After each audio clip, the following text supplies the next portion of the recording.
Assalamualaikum warahmatullahi wabarakatuh. Selamat pagi, salam sejahtera bagi kita semua dimanapun sahabat SPM berada.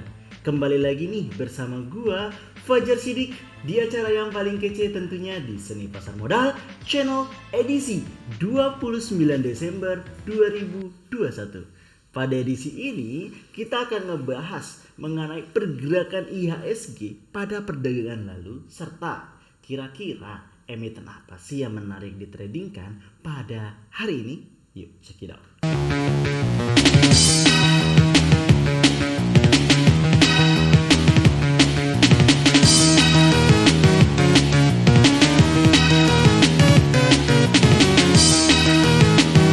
Analisis teknikal saham harian 29 Desember 2021.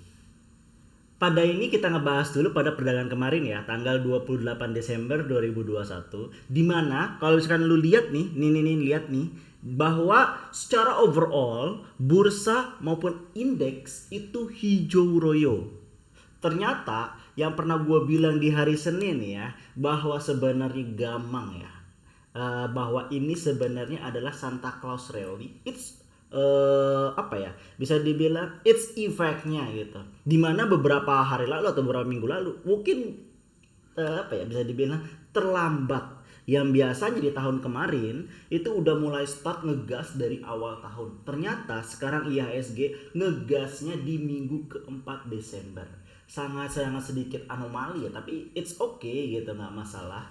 Ini 6.598 untuk pada perdagangan kemarin, 0,34%, dan akan menuju ke menembus 6.700 pada akhir sesi di hari Jumat nanti. We will see apakah keinginan dari para market maker atau hal ini adalah gajah maupun para analis senior itu terbukti benar. Jika hari ini akan hijau sampai hari Kamis, maka itu sangat memungkinkan untuk tembus dari 6.700. Tinggal kurang 120 poin lagi. We will see. Hal ini tidak terlepas dari overall index atau overall semua perusahaan yang ada di bursa itu hijau royo. Baik itu LQ45 positif 0,38, IDX 30 positif 0,41%, Kompas 100 positif 0,41%. Dan ini adalah top gainers dan top loser pada perdagangan kemarin tanggal 28. Ada apa aja? Karwe, PGLI, Tifa, FPNI, dan M-Sky. Dan top loser itu ada Blue, Alka, BPFI, Polu, dan PSDN. Dan ini adalah pergerakan IHSG dalam sehari, artinya dalam hal kemarin 28 Desember 2021 di hari Selasa. Di sini gue pakai kekuatan indikator super trend ya. Di sini bisa dilihat bahwa pada awal sesi itu membentuk sebuah gap. Nah, gap inilah yang membuat kekuatan trennya cukup tinggi. Lalu sepanjang hari itu sebenarnya adalah tren turun, cenderung koreksi turun sebenarnya. Tapi dia udah mendekati nih, lihat nih, dia naik membentuk gap, lalu turun, lalu naik lagi, turun lagi. Jadi sebenarnya udah kelihatan sebenarnya trennya itu sebenarnya cenderung naik tapi koreksi dikit gitu. Dan ini terbukti sama. Dan apakah hari ini akan hijau atau merah? Dengan melihat tren, bisa lihat nih, ngelihat tren pada akhir sesi di jam setengah 3 sampai jam apa nih? Jam 3 ya. Setengah 3 sampai jam 3 itu trennya adalah tren turun. Maka tekanan koreksi dulu atau istilahnya membentuk gap itu tidak akan terlalu jauh seperti pada perdagangan kemarin. Tetapi apakah akan hijau royo? Gua sih ngerasa akan tetap hijau royo. Karena kenapa? Efek Santa Claus Rally ataupun window dressing itu sendiri. Jadi inilah saatnya buat para scalper, inilah saatnya untuk para daily trading untuk berlomba-lomba untuk melakukan transaksi beli dan jual, khususnya pada awal sesi dan akhir sesi jam 9 sampai 9.30. Lalu berikutnya yang kedua adalah jam 02.30 siang sampai jam 03.00. Walaupun seperti itu, ada yang namanya Pom-Pom News. Pom-Pom News adalah berita yang dikeluarkan setelah bursa mengalami tutup. Jadi ada dua berita yang berasal dari CNBC, sama yang kedua berasal dari Harian Bisnis Indonesia. Kita lihat dulu berita dari CNBC. Transaksi margin kian ramai di 2022. Begini ramalannya. PT Pendanaan Efek Indonesia (PEI) memperkirakan transaksi margin di pasar modal domestik bakal kian semarak pada tahun depan. Direktur PEI, Suryadi, mengungkapkan, pada tahun depan ada beberapa faktor yang akan mendorong kenaikan transaksi margin di Bursa Efek Indonesia. Bagi yang belum tahu, margin itu apa sih? Margin itu sendiri adalah kita membeli suatu saham, kita membeli suatu kepemilikan saham itu menggunakan dana atau meminjam dana dari sekuritas. Misalkan lu punya dana 2 juta gitu. Nah, lu nggak harus untuk transaksi dengan 2 juta gitu. Tapi lu bisa misalkan 3 juta, 4 juta, 5 juta. Nah, selisih antara 5 juta dengan 2 juta misalkan adalah 3 juta. 3 juta itulah yang disebut dengan dana margin. Apakah ini sangat berbahaya? Yes. Very high risk.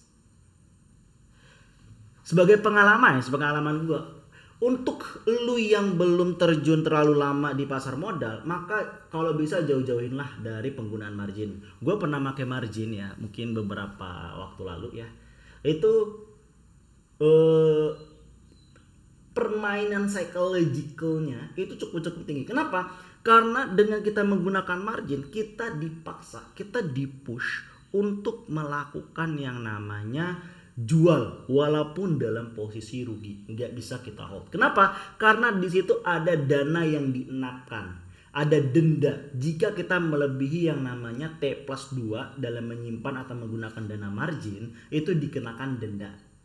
Nah, untuk menghindari denda harus yang namanya cut loss, atau istilahnya langsung dijual pada hari yang sama atau setidaknya besok harinya. Itu adalah kejelekan dari margin. Lu bisa untung sebenarnya dengan modal kecil, lu bisa untung 5 juta, 10 juta, make sense, bisa banget. Tapi lu bisa juga rugi, idem duit lu hilang semua, bahkan minus, itu make sense juga. Jadi benar-benar harus bijak dalam menggunakan uang margin ini. Gue pernah pakai margin bener-bener gak terkendali psychologicalnya ya. Jadi di saat itu posisi duit mungkin dalam cash itu ada sekitar 10 sampai 20. Dan di situ gue paksa nih. Karena waktu ingat kan sih beberapa bulan lalu ada waktu IISG hijau royo kan di situ. Nah, di situ gue paksa nih untuk scalping.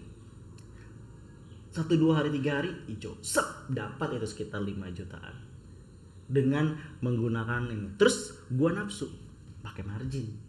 Jadi udah ada 25 juta, gue pakai margin, jebret. Marginnya nggak tanggung-tanggung, melar sampai minjem sekitar 25 sampai 30 juta gitu. Dan akhirnya apa? Tergerus. Gocekan dari gajahnya benar-benar luar biasa lah waktu itu gitu. Jadi dari melar 50 ngurang sejuta, ngurang 3 juta, ngurang 5 juta duit gue, dan akhirnya itu ludes tuh gitu loh. Itulah berbahayanya dalam menggunakan duit margin. Selama apapun lu yang di sana, itu akan yang namanya kehilangan atau potensi kehilangan uangnya cukup tinggi.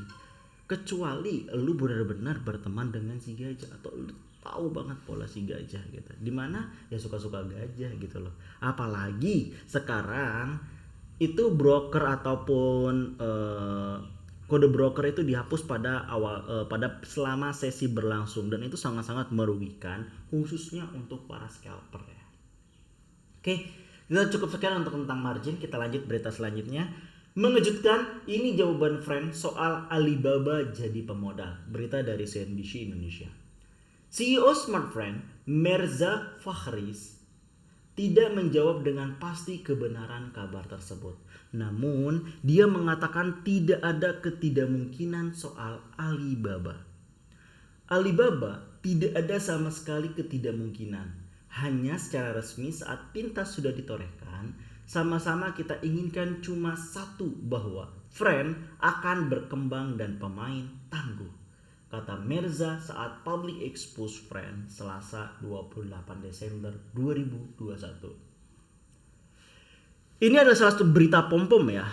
Di sini adalah mengejutkan, Alibaba jadi pemodal.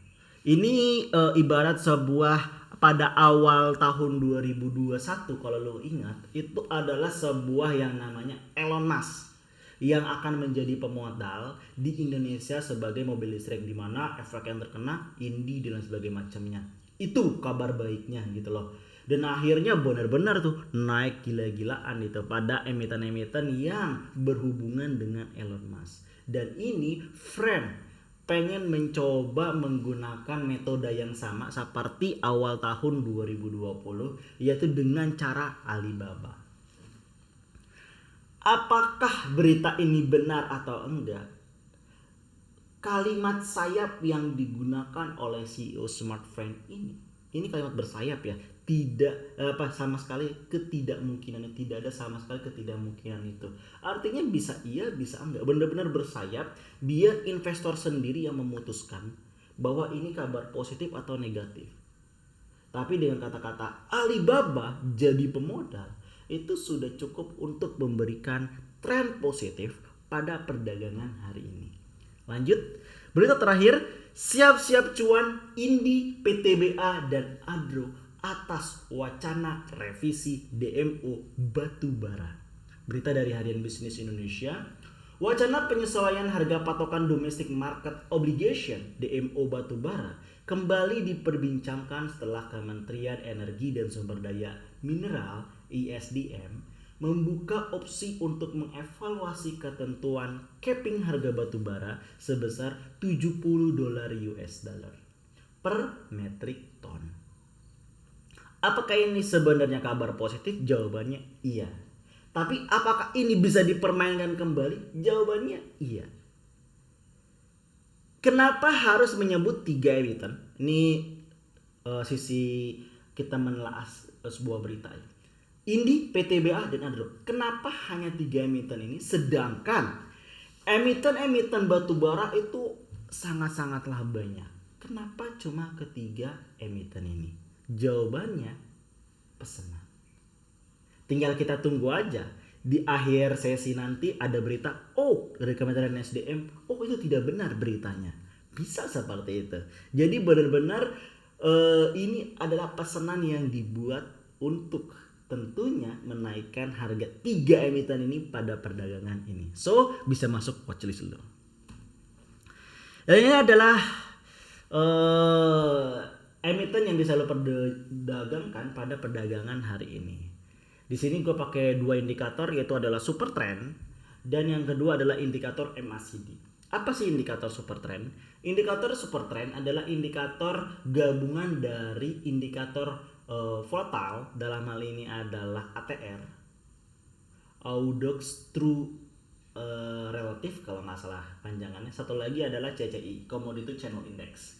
Mirip kayak psychology market lah, digabung untuk saling mengkoreksi, terbentuklah indikator super trend. Dimana kalau hijau berarti dia posisinya uptrend, kalau merah posisinya downtrend. Jika candle berada jauh dari garis trend, berarti itu strong trend. Tapi kalau mendekat seperti ini nih, mulai mendekat nih, ini mendekat nih, ini kan mendekat nih, maka itu menunjukkan tren akan melemah dan akan terjadi pembalikan arah. Sesimpel itu. Kita lanjut ke MACD. MACD adalah kepanjangan dari Moving Average Convergent Divergent. Di sini menggunakan indikator yang namanya garis, itu adalah garis EMA, yaitu adalah EMA 9 ya. EMA 9. Cara bacanya pun mudah, bisa dilihat. Sebenarnya kita kalau harus beli itu harusnya beli di kondisi bawah seperti ini. Ini namanya istilah Golden Cross. Lalu jual pada posisi seperti ini atau Golden Dead Cross gitu. Jadi apakah kalau kita ngelihat dari MACD harusnya dia akan melanjutkan tren turun gitu ya. karena dia udah mengalami golden dead cross, jadi dia akan turun. Tetapi yang jadi pertanyaan, ini adalah trennya cukup tinggi. Jadi ini dengan ada berita tadi, dia akan melonjak dulu sementara sebelum akhirnya turun sesuai dengan indikator MACD ini. Oleh karena itu, ini bisa lu manfaatin untuk untuk take profit pada awal-awal sesi. Sekali lagi, hanya pada awal-awal sesi. Jadi lu bisa beli di 16.20 sampai 16.30, cut loss di 1.600, jual di 1.640 sampai 16.60. Yang kedua, PTBA, case-nya sama dengan yang namanya Indi tadi. Lihat dia trennya jauh sebenarnya nih ya, jauh. Tapi ini udah mengalami golden dead cross. Jadi awal-awal sesi lah untuk lu bisa memanfaatkan untuk take profit di PTBA. Beli di 2790 sampai 2800, cut loss di 2740, jual di 2820 sampai 2840. Yang kedua adalah MSIN. MSIN, lihat trennya masih naik.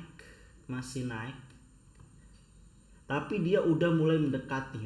Artinya dia siap-siap untuk mengalami turun. Tapi ini masih dibilang strong ya. Ini masih strong walaupun di sini udah mengalami penurunan. Lihat. Ini udah mulai masih turun, dia akan ke bawah sini. Oleh karena itu, lu bisa manfaatin juga di awal sesi untuk MSIN. Beli 2000 sampai 2010, cut loss di 1900, jual di 2040 sampai 2060. Terakhir, ADRO. Kalau ADRO nggak usah ditanya.